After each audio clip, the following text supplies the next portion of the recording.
यदा यदा हि धर्मस्य ग्लानिर्भवति भारत अभ्युत्थानम् अधर्मस्य तदात्मानं सृजाम्यहम् परित्राणाय साधूनां विनाशाय च दुष्कृताम् धर्म संस्थापनार्थाय संभवामि संगम युगे।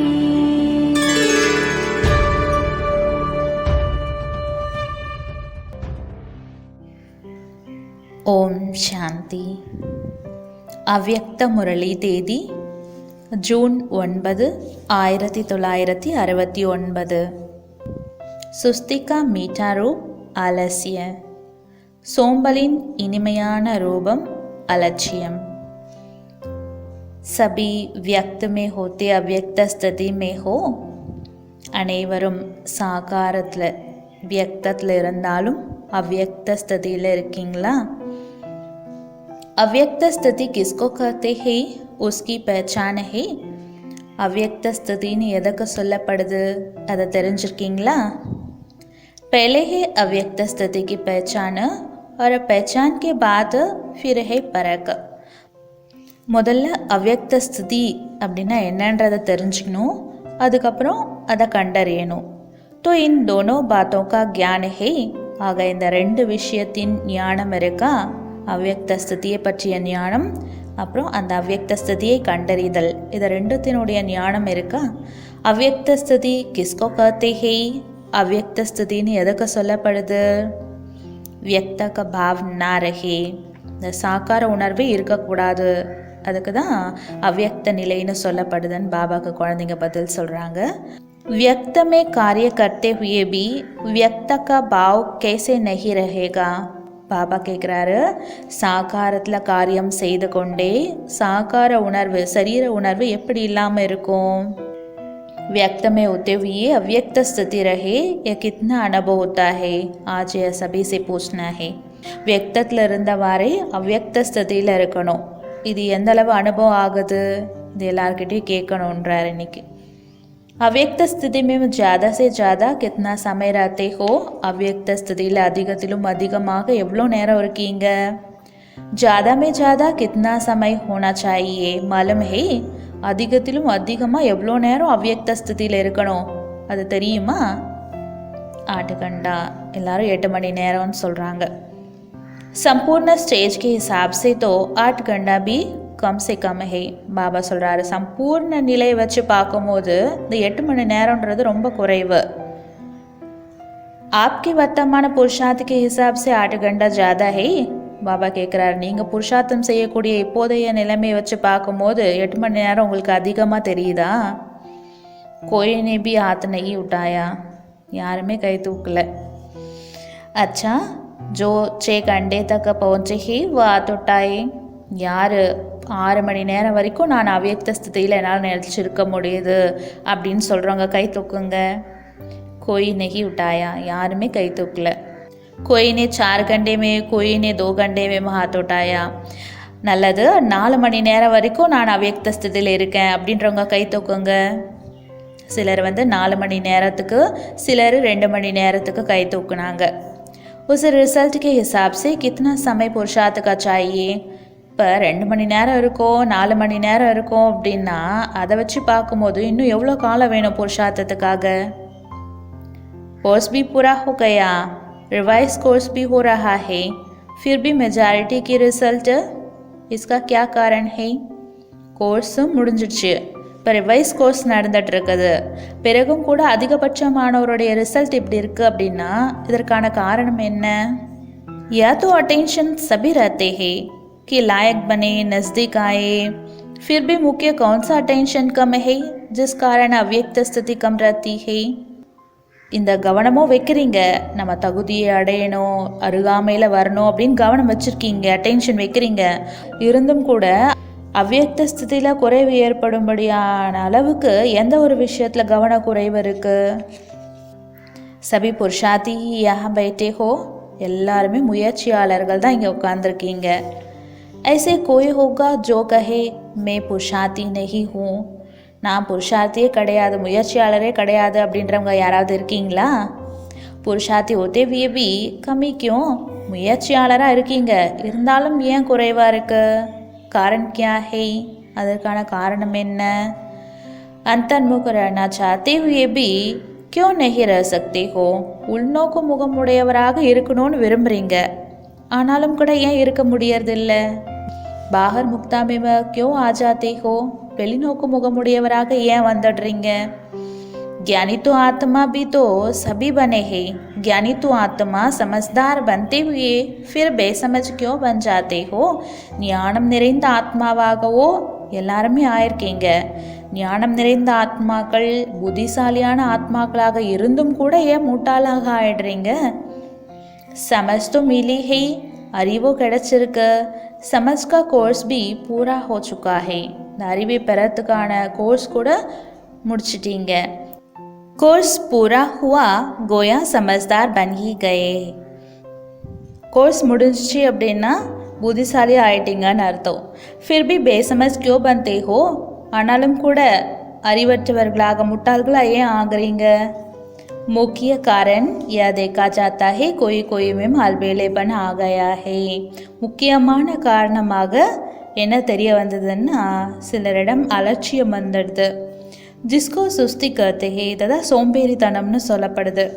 सुस्ती का मीठा रूप है आलस्य. இந்த சோம்பேறித்தனத்தினோட இனிமையான ரூபம் அலட்சியம்.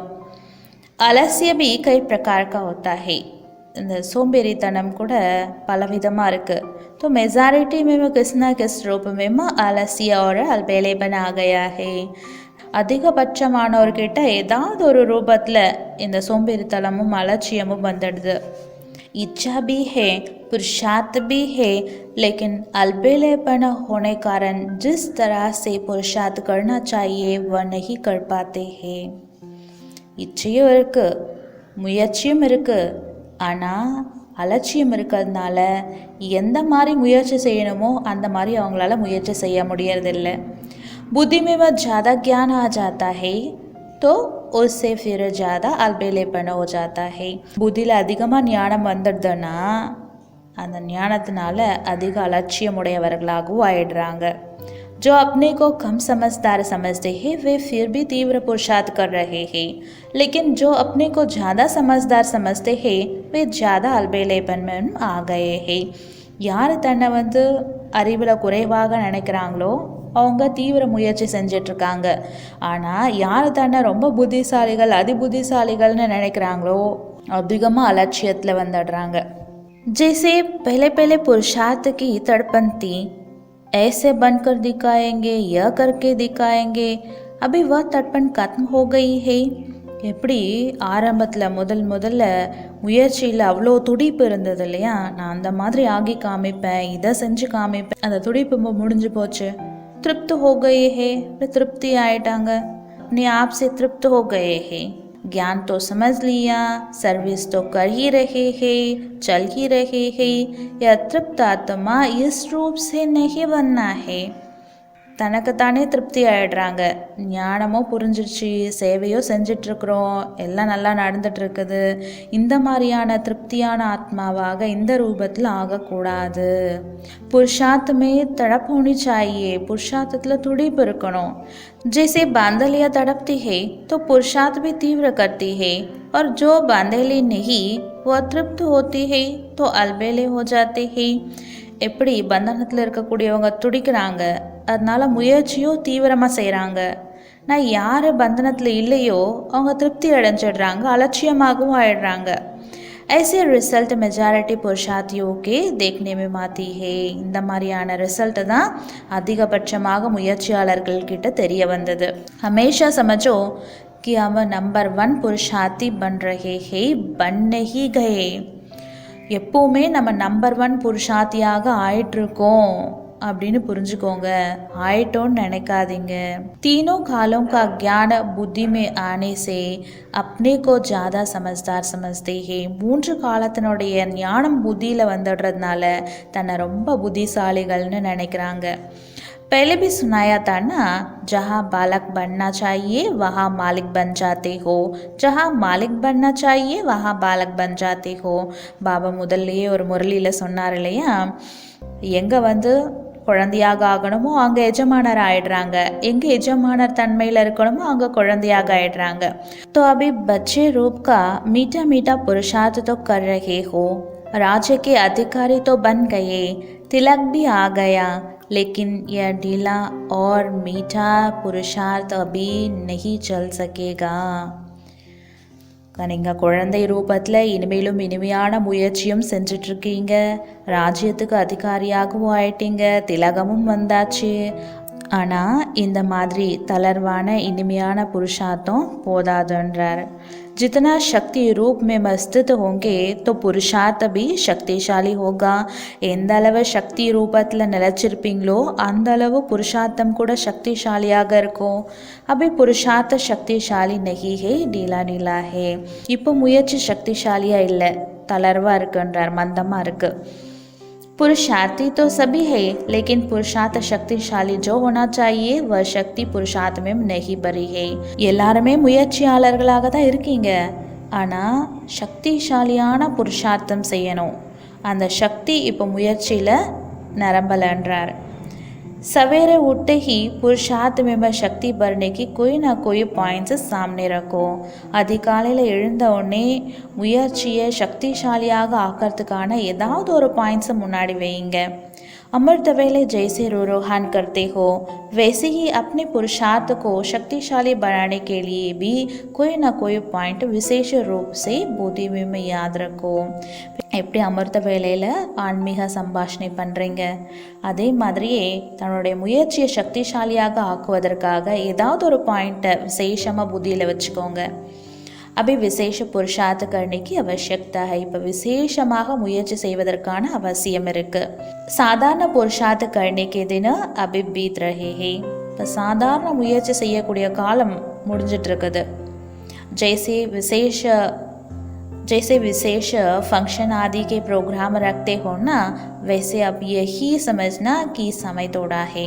எப்படி விசேஷமாக ஏதாவது ஒரு ஃபங்க்ஷன் வைக்கிறீங்க அப்படின்னா அந்த ஃபங்க்ஷன் அந்த நாள் வரதுக்குள்ளே இதெல்லாம் செஞ்சு முடிக்கணும் அப்படின்னு சீக்கிரம் செய்கிறீங்க இல்லையா, அதே மாதிரியே இப்போ வந்து காலம் ரொம்ப குறைவாக இருக்குது, சமயம் கொஞ்சம் தான் இருக்குது அப்படின்னு புரிஞ்சுக்கோங்கன்றார். उसमें मैं विशेष पुरुषार्थ का प्रोग्राम रखना, அதில் விசேஷமாக முயற்சி செய்யறதுக்கான ப்ரோக்ராம் வையுங்க. या विशेष पुरुषार्थ करने का लक्ष्य रख आगे बढ़ना, இந்த விசேஷமான முயற்சி செய்யணுன்ற லட்சியத்தை வச்சு முன்னேற்றம் அடைந்து கொண்டே இருங்கள். अगर ऐसे डेली रिजल्ट में रहेंगे तो जो आने वाली परीक्षाएं ही उनकी रिजल्ट क्या होगी. ஒருவேளை இதே மாதிரியே மந்தமான ரிசல்ட்டாகவே இருந்தது அப்படின்னா வரக்கூடிய பரீட்சையில் ரிசல்ட் எப்படி இருக்கும். परीक्षाएं कड़ी आने वाली है, उनका सामना करने के लिए पुरुषार्थ भी कड़ी चाहिए. கடுமையான பரீட்சைகள் வரப்போது அந்த பரீட்சையை ஃபேஸ் பண்ணணும் அப்படின்னா முயற்சியும் கடுமையானதாக இருக்கணும் இல்லையா. अगर पुरुषार्थ साधारण परीक्षा कड़ी तो रिजल्ट क्या होगी. முயற்சி சாதாரண முயற்சி பண்ணுறீங்க, ஆனால் எக்ஸாமும் ரொம்ப கடுமையான எக்ஸாம்னா இப்போ ரிசல்ட் என்னவா இருக்கும். अच्छा, आज तो गोपों से मुलाकात करते हैं, अपने पुरुषार्थ में संतुष्ट हो, चल तो रही हो, लेकिन कितने % में. நல்லது, இன்று கோப்பர்களை சந்திப்போம். தன்னுடைய புருஷார்த்தத்தில் திருப்தி அடைகிறீங்களா, புருஷார்த்தம் செஞ்சிட்ருக்கிறீங்க, ஆனால் எவ்வளோ % முயற்சி செய்கிறீங்க. जो समझते ही कि हम 75% श्रीमत पर चल रहे हैं वे हाथ उठाए. யார் தன்னை 75% புருஷார்த்தம் பண்ணுறோம், ஸ்ரீமத் படி நடக்கிறோம் அப்படின்றவங்க கை தூக்குங்க. கையொன்னே ஆத்தோட்டாயா, சிலர் கை தூக்குனாங்க. அச்சா, முக்கிய ஸ்ரீமத் கியா ஹே. நல்லது, முக்கியமான ஸ்ரீமத் என்ன. मुख्य श्रीमत यही है कि ज़्यादा से ज़्यादा समय याद की यात्रा में रहना. முக்கியமான ஸ்ரீமத் என்னன்னா அதிகபட்சமான நேரம் நினைவு யாத்திரையில் இருப்பது. क्योंकि इस याद की यात्रा से ही पवित्रता, दैविक गुण और सर्विस की सफलता भी होगी. ஏனென்றால் இந்த நினைவு யாத்திரையின் மூலமாக தான் தூய்மை, தெய்வீக குணம் மேலும் சேவையில் வெற்றியும் கிடைக்கும். जो 75% श्रीमत पर चलते हैं उनका याद का चार्ट कितना है? யார் 75% நாங்கள் ஸ்ரீமத் படி நடக்கிறோம் அப்படின்னு சொல்கிறவங்களுடைய நினைவுக்கான சார்ட் எவ்வளோ இருக்குது? யாதுக்கா சார்ட் भी 75% होना चाहिए. நினைவுக்கான சார்ட் கூட 75% இருக்கணும். इसको कहेंगे पूरी पूरी श्रीमत पर चलने वाले. இதுக்கு தான் முழுமையாக ஸ்ரீமத் படி நடக்கக்கூடியவங்கன்னு சொல்லப்படுறாங்க. आज विशेष गोपों को आगे किया है, गोपियों को पीछे मंगाया है என்று விசேஷமாக கோப்பர்களை முன்னாடி அழைச்சிருக்காரு, கோபிகைகள் பின்னாடி கூப்பிட்டுருக்காரு பாபா. क्योंकि जब भी मिलन की कोई बात होती है तो गोपियाँ जल्दी आ जाती है. ஏன்னா சந்திப்புக்கான விஷயம் வரும்போது கோபிகைகள் ரொம்ப சீக்கிரமாக ஓடி வந்துடுறாங்க பாபா கிட்ட. கோப் தேக்தே ரह जाते हैं, கோப்பர்கள் பார்த்துட்டே இருந்துடுறாங்க. गोपों को जिम्मेवारी भी देनी है, கோப்பர்களுக்கு பொறுப்பு கொடுக்கணும். யூ तो दी हुई है, பொறுப்போ கொடுக்கப்பட்டிருக்கு. जैसे आप लोगों के चित्र में दिखाया है ना कि द्वापर के बाद ताज उतर जाते हैं. அப்படி உங்களுடைய சித்திரத்தில் காட்டப்பட்டிருக்கு இல்லையா, துவாபர யுகத்துக்கு அப்புறமா கிரீடத்தை கைட்டிடுற மாதிரி. तो ये जिम्मेवारी का ताज भी दिया हुआ तो है, लेकिन कभी कभी जानबूझकर भी उतार देते हैं और माया भी उतार देती है. இந்த பொறுப்புக்கான கிரீடமும் கொடுக்கப்பட்டிருக்கு, ஆனால் சில சமயம் வேணும்னே கழட்டி வச்சிடுறாங்க, மேலும் மாயாவும் கழட்டிடுது. सतयुग में तो ताज इतना हल्का होता है जो मालूम भी नहीं पड़ता कि कुछ बोझ सिर पर है. சத்தியுகத்தில் கிரீடம் ரொம்ப லேசாக இருக்கும், தெரியவே தெரியாது நம்ம தலை மேலே ஏதோ ஒரு பொருள் இருக்குது, சுமை இருக்குது அப்படின்ற மாதிரி தெரியவே தெரியாது, ரொம்ப லேசானதாக இருக்கும். சத்யுகி சின்சினரி சாமனே ஆத்தி ஹே யா நஹி? பாபா கேட்குறாரு, சத்யுகத்தினுடைய காட்சிகள் முன்னாடி வருதா இல்லையா? सत्युग के नज़ारे स्वयं ही सामने आते हैं या लाते हो? சத்யுகத்தினுடைய காட்சிகள் தானாகவே முன்னாடி வருதா அல்லது நீங்கள் கொண்டு வரீங்களா, அதாவது நினச்சி பார்க்குறீங்களா? जितना जितना आगे बढ़ेंगे तो ना चाहते हुए भी सत्युगी नज़ारे स्वयं ही सामने आएंगे. எந்த அளவு நீங்கள் முன்னேற்றம் அடைஞ்சிட்டே இருப்பீங்களோ அந்த அளவு நீங்கள் விரும்பாமலே கூட சத்யுகத்தினுடைய காட்சிகள் உங்கள் முன்னாடி வரும். लाने की भी ज़रूरत नहीं. சத்யுகத்தினுடைய விஷயங்களை நினச்சி பார்த்து என்னென்ன நடக்கும் அப்படின்னு வர்ணனை பண்ணுறதுக்கான அவசியம் கிடையாது, தானாகவே உங்கள் முன்னாடி வரும். जितना जितना नज़दीक होते जाएंगे उतना उतना नज़ारे भी नज़दीक होते जाएंगे. எந்த அளவு நீங்கள் அருகாமையில் போயிட்டே இருப்பீங்களோ அந்த அளவு இந்த காட்சிகள் உங்களுக்கு அருகாமையில் தெரிஞ்சிக்கிட்டே இருக்கும். सतयुग में चलना है और केलपाल करना है या तो निश्चय है ही. சத்யுகம் செல்வோம், விளையாடும், இதெல்லாம் கன்ஃபார்ம் தான். आज जो भी सभी बैठे हैं उनमें से कौन समझता है कि हम श्री कृष्ण के साथ पहले जन्म में आएंगे, उनकी फैमिली में आएंगे, वह सगी सगा बनेंगे, वह तो स्कूल के साथी बनेंगे. जो समझते हैं तीनों में से कोई ना कोई ज़रूर बनेंगे, ऐसे निश्चय बुद्धि कौन है? இங்கு யார் அமர்ந்திருக்கிறீர்களோ உங்களில் யார் தன்னை ஸ்ரீ கிருஷ்ணரோடு கூடவே பிறவி எடுப்போம், அல்லது ஸ்ரீ கிருஷ்ணருடைய ஃபேமிலியில் ஒருத்தராக நம்ம வருவோம், அல்லது கிருஷ்ணருடைய தோழன் தோழியாக ஆவோம், அல்லது ஸ்கூல் நண்பராக ஆகுவோம், அந்த மாதிரி இந்த மூணுத்தில் ஏதாவது ஒன்றா நம்ம கண்டிப்பாக ஆவோம் அப்படின்னு யாருக்கு நிச்சய புத்தி இருக்குது அப்படின்னு பாபா கேட்குறாரு. சபீனே ஹாத் உட்டாயா, எல்லாருமே கை தூக்குனாங்க. நஸ்தீக் ஆனே வாलों की संगम युग में निशानी क्या होगी? கிருஷ்ணருக்கு நெருக்கத்தில் வரக்கூடியவர்களுடைய அடையாளமாக சங்கம யுகத்தில் என்ன இருக்கும்? யஹா கோன் அப்னே கோ நஸ்தீக் சமஸ்தே ஹே, இங்கே யார் தன் நெருக்கமாக இருக்கோன்னு நினைக்கிறீங்க? यज्ञ सर्विस व जो बाप दादा का कार्य है उसमें जो नज़दीक होगा वही वहाँ केलपाल आदि में नज़दीक होंगे. यज्ञ சேவையில் பாப்தாதாவுடைய காரியத்தில் யார் நெருக்கத்தில் இருப்பாங்களோ அவங்க தான் சத்யுகத்தில் வந்து கிருஷ்ணரோட விளையாடுறது, கிருஷ்ணரோடவே வளர்றது, இதில் கிருஷ்ணர் கூட நெருக்கத்தில் இருப்பாங்க. यज्ञ की जिम्मेवारी व बाप दादा के कार्य में जिम्मेवारी के नज़दीक जितना जितना होंगे उतना वहाँ भी नज़दीक होंगे. இந்த யஜ்யத்தினுடைய பொறுப்பு மேலும் பாப்தாடோடைய காரியத்தினுடைய பொறுப்பு இதில் யார் எந்த அளவு நெருக்கத்தில் இருக்காங்களோ அவங்க அங்கே சத்தியுகத்தில் கிருஷ்ணரோட நெருக்கத்தில் இருப்பாங்க. நஸ்தீக் होने की परख कैसे होगी? இவங்க நெருக்கத்தில் இருப்பாங்க அப்படின்றத எப்படி தெரிஞ்சுக்கிறது? हर एक को अपने आप से पूछना चाहिए.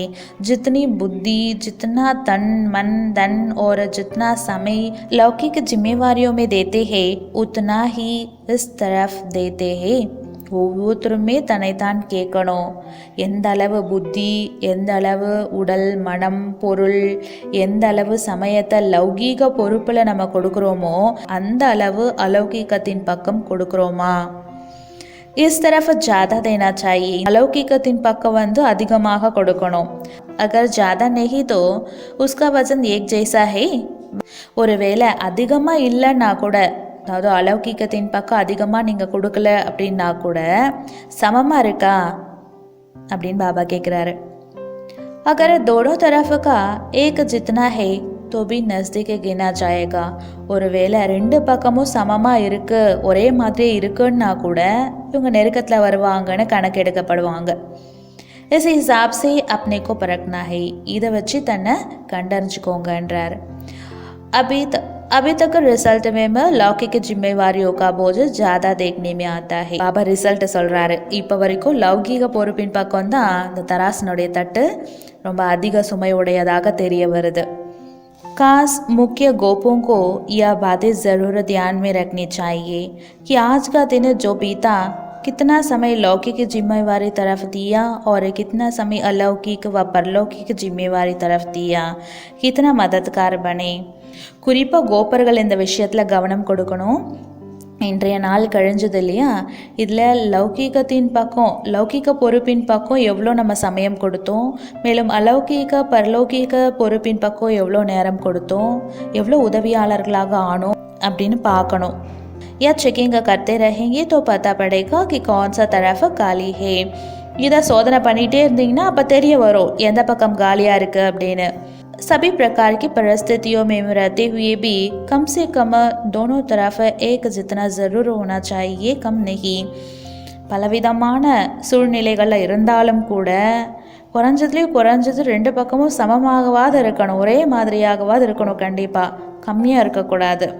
उस तरफ कम हुआ तो ऐसा नहीं, इस तरफ कम नहीं होना चाहिए. அந்த பக்கம் குறைவாக இருந்தால் பரவாயில்ல, ஆனால் இந்த பக்கம் குறைஞ்சிடக்கூடாது. तो फिर लौकिक जिम्मेवारी की कमी को भी ठीक कर सकेंगे. இந்த லௌகீக பொறுப்பில் கம்மியாக இருந்தால் கூட அதை சரி செஞ்சுக்கலாம். परमात्मा से बाहर भी सिद्ध हो जाता है.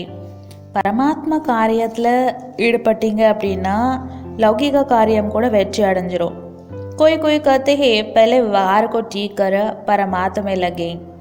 சிலர் முதல்ல லௌகிக காரியத்தை சரி பண்ணிவிட்டு அதுக்கப்புறமா பரமாத்மாவுடைய காரியத்தில் ஈடுபடுறோம் அப்படின்னு சொல்கிறாங்க.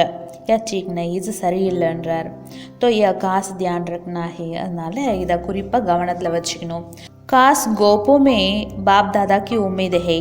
जो गोप ही पूरी कर सकते हैं, गोपियों से नहीं हो सकती. वो कौन सी उम्मीद है? குறிப்பாக கோப்பர்களிடம் பாப்தாதாவுக்கு நம்பிக்கை இருக்குது. அந்த நம்பிக்கையை கோப்பர்கள் தான் பூர்த்தி செய்ய முடியும், கோபிகைகள் செய்ய முடியாது. அது என்ன நம்பிக்கை? पांडवों का मुख्य कार्य यही है जो कई प्रकार के लोग और कई प्रकार की परीक्षाएं समय प्रति समय आने वाली भी है और आती भी रहती है. तो परीक्षा और लोगों की परख यह विशेष गोपों का काम है. பாண்டவர்களுடைய முக்கியமான காரியமே இதுதான். பலவிதமான மனிதர்கள், பலவிதமான பரீட்சைகள் நாளுக்கு நாள் வந்துட்டே இருக்குன்றார். அந்த மாதிரியான பரீட்சைகள் மேலும் மனிதர்களை கண்டறியணும். இவங்க எப்படிப்பட்ட மனிதர்கள், இல்லை இந்த பரீட்சை எதற்கான பரீட்சை அப்படின்னு கண்டறியக்கூடிய விசேஷமான காரியம் கோபர்களுடையது. क्योंकि पांडवों को शक्तियों की रखवाली करने का मुख्य कार्य है. ஏன்னா பாண்டவர்களுக்கு சக்திகளை பாதுகாக்கக்கூடிய முக்கியமான காரியம் இருக்கு. शक्तियों का काम है तीर लगाना, लेकिन हर प्रकार की परीक्षा और लोगों को परखना और शक्तियों की रखवाली करना पांडवों का काम है. சக்திகளுடைய காரியம் அம்பு எய்துவது. ஆனால் ஒவ்வொரு விதமான பரீட்சையும் மனிதர்களையும் கண்டறியக்கூடிய காரியம், மேலும் சக்திகளை பாதுகாக்கக்கூடிய காரியம் பாண்டவர்களுடையது. इतनी जिम्मेवारी उठा सकते हो या शक्तियों की रखवाली की आपको आवश्यकता है? இவ்வளோ பொறுப்பு எடுத்துக்க முடியுமா, இல்லை சக்திகள் உங்களை பார்த்துக்கணும் அப்படின்னு அவசியம் இருக்கா? कहाँ कहाँ देखने में आता है பாண்டவ अपनी रखवाली की औरों से उम्मीद रखते हैं. சில இடங்களில் பாபாவுக்கு தெரிய வருதா, பாண்டவர்கள் தன்னை பார்த்துக்கிறதுக்கு கூட மற்றவங்க மேலே நம்பிக்கை வச்சுருக்காங்க, இவங்க நம்மளை பத்திரமா பார்த்துக்குவாங்க அப்படின்னு. लेकिन पांडवों को अपनी रखवाली के साथ साथ चारों ओर की रखवाली करनी है. ஆனால் பாண்டவர்கள் தன்னை பார்த்து கொள்வதன் கூடவே சுற்றிலும் இருப்பவர்களையும் பாதுகாக்கணும். लेकिन बेहद में दृष्टि होनी चाहिए ना कि हद में. எல்லையற்ற பார்வை இருக்கணும், எல்லைக்குட்பட்டதில் இருக்கக்கூடாது.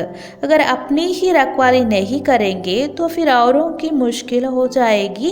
ஒருவேளை தன்னையே பார்த்துக்க முடியல அப்படின்னா மற்றவங்கள பார்த்துக்கிறது ரொம்ப கஷ்டமாயிடும். அச்சா, நல்லது. ஓம் சாந்தி.